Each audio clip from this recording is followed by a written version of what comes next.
Seu café conectado pela TV Diário do Sertão, sua TV online, está aqui na UFCG. Hoje vamos conversar com o Dr. Cesário de Almeida. Ele que tem mestrado na área de meio ambiente, doutorado e pós-doutorado na área de ciências da saúde. E faz também trabalhos com a qualidade da água, aqui pelo UFCG. Estamos no Laboratório de Microbiologia e Análise da Água. E é sobre esse assunto que eu quero conversar com ele, porque estamos às margens do Dia Internacional Mundial da Água. E esse é um tema atual e é um tema preocupante, não é, doutor Cesário? Muito bem, obrigado por terem nos procurado. Nós temos opiniões em relação a esse grande tema. É o tema do momento, sempre o foi. Água é vida, sem água não há vida. Inclusive, a vida teria surgido nas águas, né, primitivas, dos oceanos primitivos. As primeiras células teriam sido oriundas desse ambiente aquático, né?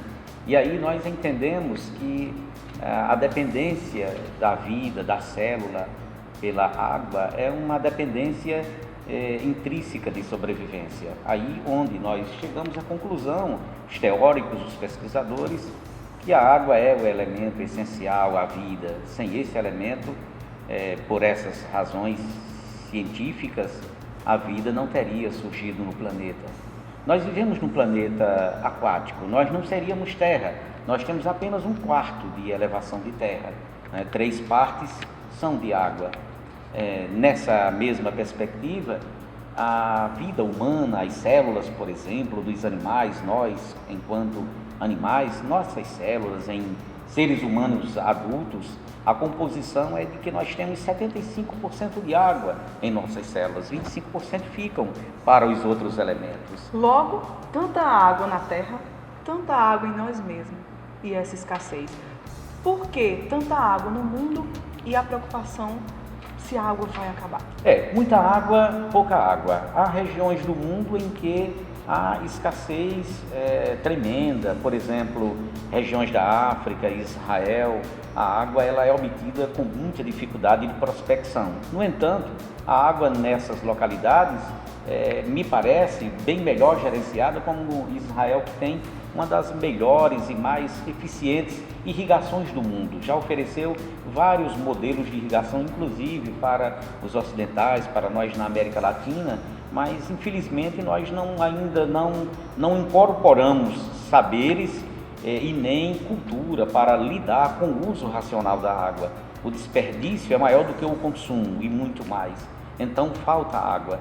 E é claro que as degradações ambientais, o homem vem antropogenicamente alterado os ecossistemas, inclusive aquáticos, e tem afetado essa relação do ciclo hidrológico. A água é a mesma no planeta, desde quando o planeta evoluiu nas condições atuais que nós nos encontramos.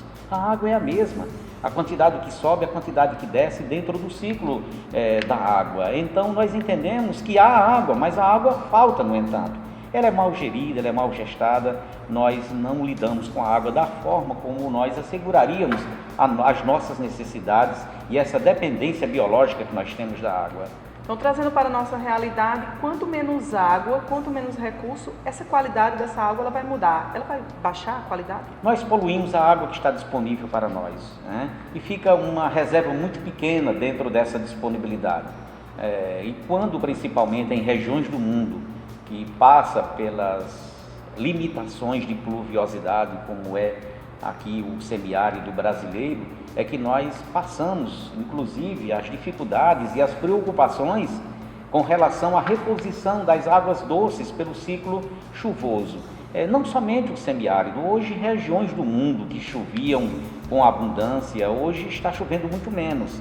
E nós que estamos aqui numa região do planeta onde menos chove no mundo. Um clima tropical, um clima muito quente.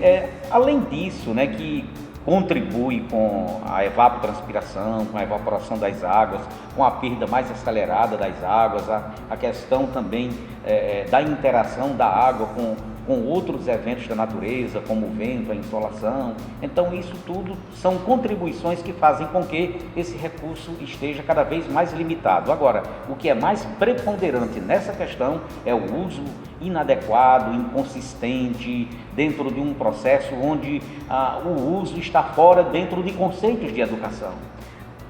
Só racionar resolve? Ou também a forma que adquirimos água também está inadequada? Você também faz projetos com cisternas. Seria também uma solução? Olha, nós vamos chegar a uma situação que o racionamento não vai responder pelas nossas necessidades. Racionar o quê? Aquilo que praticamente não vai existir, não há mais como implementar essas medidas de racionamento se nós prejudicamos essa forma de relação com a natureza, com a própria água. Nós temos que ter diferentes tecnologias implementadas a aproveitar mais a água. Se a água chega, ela é a mesma através das chuvas, nós temos que desenvolver esses sistemas tecnológicos modernos hoje e até mesmo milenar de como armazenar água em casa de uma forma bem simplória. Eu tenho, durante quase 10 anos, estudado as formas alternativas de como ter água armazenada para momentos de crise, para momentos críticos, né? A captação de água de chuva é a grande alternativa. É claro que a gente precisa avançar nessas tecnologias. As cisternas de placa, elas são, na verdade, uma tecnologia que a ASA, que a CAASP aqui da região de Cajazeiras, que as igrejas, os sindicatos, as ONGs de um modo geral, governos em todos os entes federativos, têm vislumbrado que as cisternas de armazenamento em casas, em residências à margem, aladeadas às residências localizadas nas áreas rurais, a gente prevê que também sejam necessárias essas formas de armazenamento em cisternas, inclusive na área urbana, e que a gente tenha uma cultura de preservar, de cuidar dessa água para que ela seja utilizada em momentos de situação difícil, como nós estamos chegando nesse presente momento. Há questões relacionadas, inclusive, com a qualidade da água, né? Mas não é difícil a gente oferecer uma forma de tratamento, deixar essa água potável e acessível ao consumo humano, principalmente no campo, em comunidades rurais. Isso são alternativas, de certa forma, temporárias, né? Que são acumuladas poucas quantidades paliativas, né? Paliativas, mas supre determinadas lacunas de difícil acesso à água. Mas diante do que estamos vendo de nossas reservas, é preocupante o que está aí instalado? É preocupante quando nós olhamos para uma situação regional em que nós vamos ter chuvas, e já se verifica, já estamos quase findando o primeiro trimestre do ano e está aquém da média regional as estações chuvosas aqui no Nordeste, aqui no Alto Sertão da Paraíba. Isso tem se verificado inclusive no Brasil inteiro, né? Dos últimos 2, 3 anos para cá. As reservas estão exauridas, elas estão vazias, as barragens secaram, os mananciais estão aí com menos de 15% de sua capacidade para suprimento de cidades com mais de 100 mil habitantes aqui no Nordeste do Brasil, e aquelas cidades com menor número de habitantes, menor do que 50 mil, 20 mil, 12 mil, estão praticamente sem suprimento de água. O abastecimento tem sido a carros-pipa e outras alternativas, que não as de cisternas, que também não há água nelas, para poder a gente entender como o processo se agrava. Logo, o colapso está à vista. Um colapso está à vista, mas nós estamos usando a água como se esse colapso ainda não tivesse à vista. Nós ignoramos esse colapso, não é? Nós estamos dentro de uma crise de água. Os teóricos, né, e a gente também compreende que, inclusive, debatedores dizem, olha, se tivermos uma terceira guerra mundial, será por água, né? A água vai ser muito mais difícil do que petróleo, né, que é um recurso também natural e esgotável. E logo essa área da Amazonas, ela é visada no mundo? Olha, a água que cai na Amazônia, legal, nesse grande bioma, nessa grande reserva florestal que nós temos, que dizemos que é o pulmão do mundo, né? A gente imagina que a Amazônia responde por toda a oxigenação, contribui, claro, com o ciclo pluviométrico. Agora, tudo que a Amazônia produz, ela recebe de volta. Todo o oxigênio produzido ali fica ali mesmo, na floresta. Nós sabemos que toda a oxigenação produzida para todos os seres vivos no planeta, inclusive os produtores em ambientes marinhos, que são as algas produtoras do oxigênio que nós temos abundante em torno de 19% na atmosfera, é produzida por algas, pelo fitoplâncton marinho, e não a floresta amazônica, que ela produz, ela recebe ali mesmo dentro do seu ecossistema. É claro que ele não é um ecossistema fechado, é um ecossistema aberto que irradia sua potencialidade para o mundo inteiro, e nós temos esses efeitos. Agora, a Amazônia chove este ano, inclusive, numa média menor do que os últimos 50 anos, segundo os dados climatológicos apontam para isso. Também está sendo afetada. Onde estaria hoje no mundo a maior reserva ainda que poderia ficar em evidência numa possível guerra? Olha, o Brasil tem potenciais. Nós temos o maior aquífero subterrâneo do mundo, né? O aquífero Guarani, isso está no subsolo, né? É uma das melhores águas no planeta, a água já filtrada, pronta, inclusive está sendo contaminada, incrível, né? Agora, a reserva aquática que o Brasil tem na Amazônia o rio Tocantins, por exemplo, o rio São Francisco é um grande potencial, cujas águas estão sendo aí dentro dessa visão de transposição das águas do rio São Francisco. Nós temos grandes mananciais no Brasil, nós temos água para o Brasil. Agora, ela é de forma péssima, assim, pessimamente distribuída, ela é mal distribuída, nós não a usamos de forma adequada e ela fica inacessível, e aquilo que é acessível nós poluímos mais de 90%. Essa falta de conscientização das pessoas já vem de muito tempo. Então, alguns professores, eles têm essa consciência e trabalham inclusive com seus filhos, porque eu estudei, né, aqui na faculdade com a filha do professor Luiz Frederico, Fred, que também ensinava biologia e ao mesmo tempo enfermagem. E a filha dele tinha uma consciência na sala de aula de enfermagem que ela falou o seguinte: gente, não temos condições de colocar gente no mundo. Ela foi ao extremo, porque ela tinha uma consciência de casa, foi bem trabalhada, que não, isso há uns 8 anos atrás, de que não tinha condições de colocar muita gente no mundo porque a água era indisponível. E você acredita que a sala Rio, as pessoas acharam um absurdo. E aquilo nunca saiu da minha cabeça, essa preocupação. E hoje estamos vendo essa realidade, de que não tem condições de ter muita gente no mundo porque não tem como suprir a necessidade humana. Lembro muito bem de Ana Laís, a filha do professor Luiz Frederico, que você se reporta, ele se aposentou, está em Assis, São Paulo. Ana tinha e tem consciência de como ter algumas previsibilidades, prevenções, e ela vislumbra de que a superpopulação, da forma como nós vivemos em superpopulação no Brasil, são mais de 7 bilhões de pessoas no planeta. Quanto à água, nós temos capacidade de ter 14 bilhões, de ter 21 bilhões de pessoas no mundo, nós temos essa capacidade. Quanto ao potencial hídrico, e ninguém morreria de sede. O problema é que a água que nós temos disponível, ela não está sabiamente sendo utilizada pelos 7 bilhões que nós temos, e tem gente com muita sede no país, não é? Há regiões africanas, por exemplo, que as pessoas consomem água normalmente para um banho, por exemplo, a cada 3 dias, bebe 200 ml de água por dia, né? O correto do ponto de vista da saúde é a gente consumir entre 2 e 3 litros de água diariamente. Imagine para quem não tem o que consumir 200 ml por dia, né? E o Nordeste está ficando praticamente nessa perspectiva. Nós não vamos ter água para o consumo normal, e se a gente consumir água dentro de sua quantidade normal e aquela qualidade não lhe convém, também é inadequado assim consumi-la.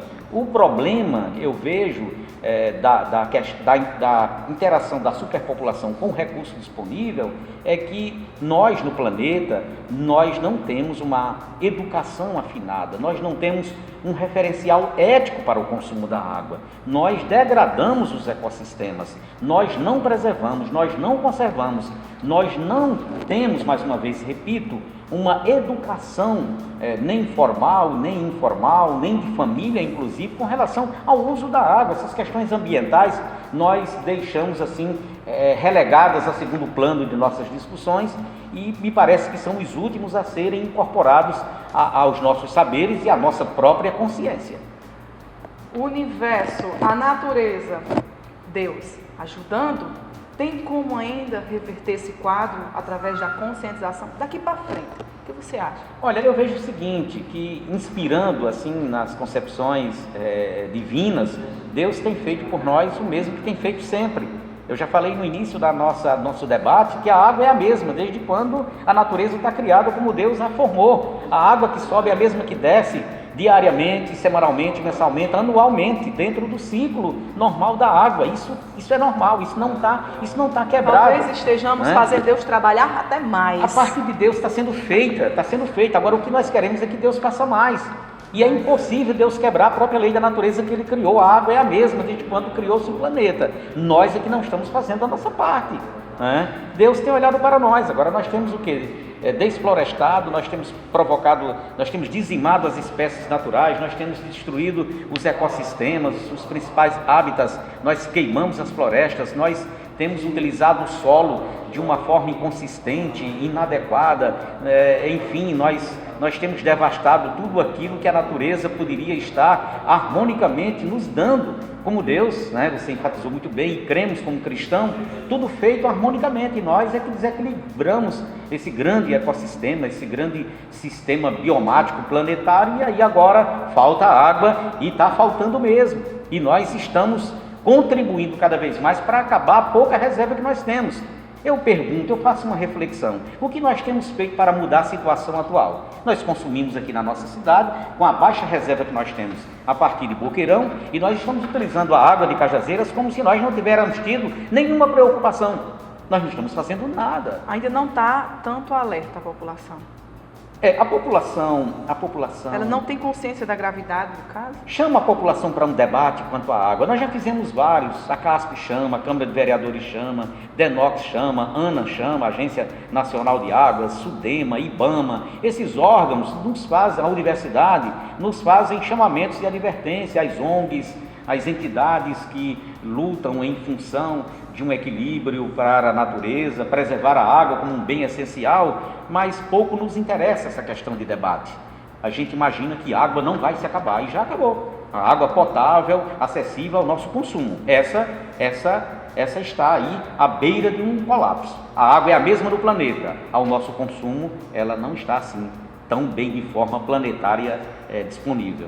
Quando é o Dia Mundial da Água? Bom, a gente está comemorando, neste período, o Dia Mundial da Água.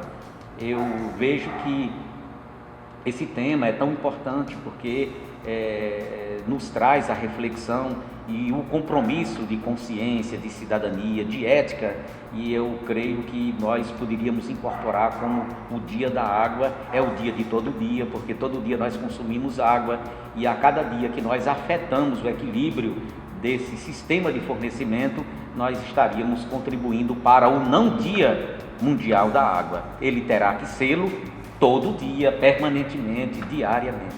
Esse é o grande chamamento. Cuidado, a água vai não ser disponível para nós em breve.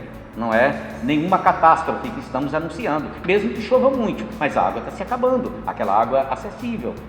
97% da água está armazenada nos oceanos, nas calotas polares. 1% só da água do planeta, água doce, está disponível para o homem e de uma forma, animais e outros ambientes vivos, mas de forma pessimamente distribuída, e quando ela é assim pouco acessível, está cada vez mais poluída e a torna cada vez mais difícil e inacessível. Conversamos e agradecemos com o professor e doutor José Cesário de Almeida, a quem deixo o último recado. Muito obrigado a todos vocês, ao Diário do Sertão, pela preocupação temática, por nos puxar a orelha, por nos trazer ao debate, à reflexão, e a gente deixa para todo mundo, para todos vocês, telespectadores, esse compromisso de preservar aquilo que nós ainda temos. Este é o Dia Mundial da Água. Cuidemos. Agora é com vocês.